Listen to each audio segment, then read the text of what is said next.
Hey guys, I'm James and welcome to my third free complimentary guitar lesson for intermediate students. If this content is just beyond or a bit behind you, there's also free lessons for both beginners as well as advanced students. Links in the description below. Since intermediate students cover the widest range of skill level, ranging from the student who just practices at home to the student who just joined their first band, it was hard to decide what lick or technique to focus on. But finally, I decided on Sweep Arpeggios 101. For this lesson, I'll focus on the A minor pattern as it was taught to me by a friend from Chicago, Michelangelo Badio. So here we go.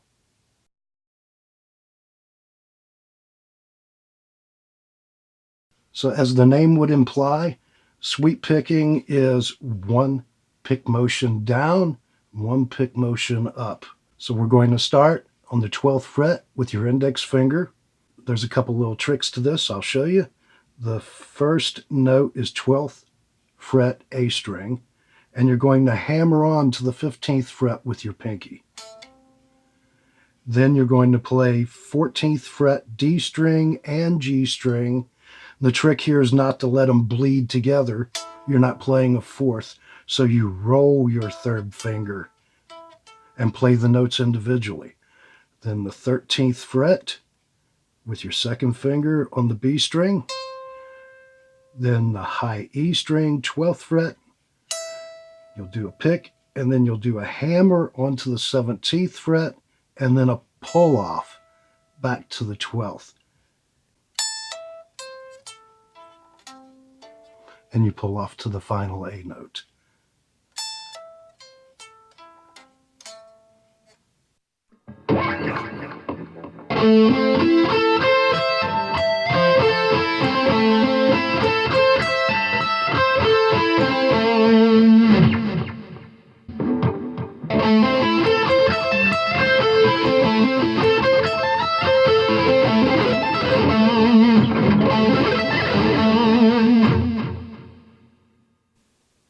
And you can practice moving that up and down the neck, chromatically, or anywhere you choose to change the key.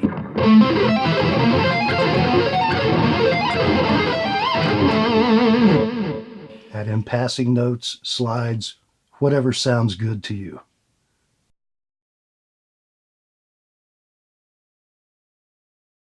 As an intermediate student, you're probably starting to look for somewhere to keep all your toys. I know when I was young, I started buying foot pedals and effects and more cables than I could count. And I needed somewhere to keep everything and to transport things to rehearsals or to gigs.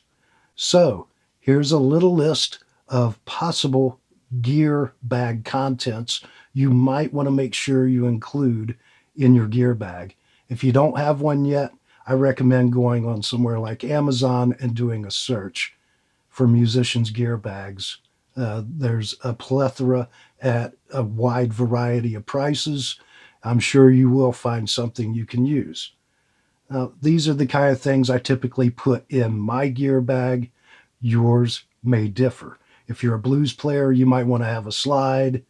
If you're a folk singer, you may want to have a capo for your guitar. I don't use those things. But here's some of the stuff you will find in my gear bag to do a one-off show.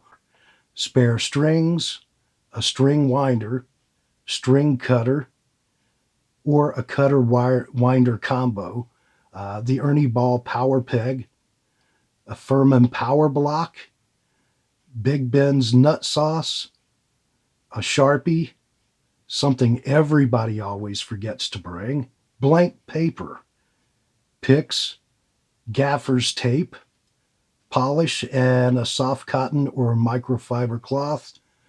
A headstock tuner is always a lifesaver. Spare cables.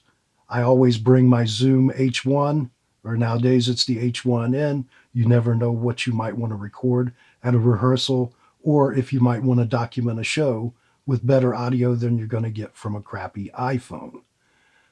Make sure to bring copies, extra copies of your set list, any AC adapters, pick holders, spare mic clip, flashlight, screwdrivers, make sure you have a Phillips and a flathead, and some spare batteries for anything that might need them.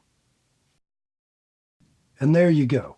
Hopefully you found this lesson to be informative, fun, and useful. Also, you can practice these arpeggios in any position on the neck and at any speed you like. If you like the material and would like to schedule a private lesson with me and you live in the area, just use the link on your screen or below in the description to visit my website for full details and info. And while you're there, as always, feel free to listen to the music, watch the videos, and you can get links to my CDs, DVDs, and other official merchandise. So, until we meet again, keep shredding. See ya.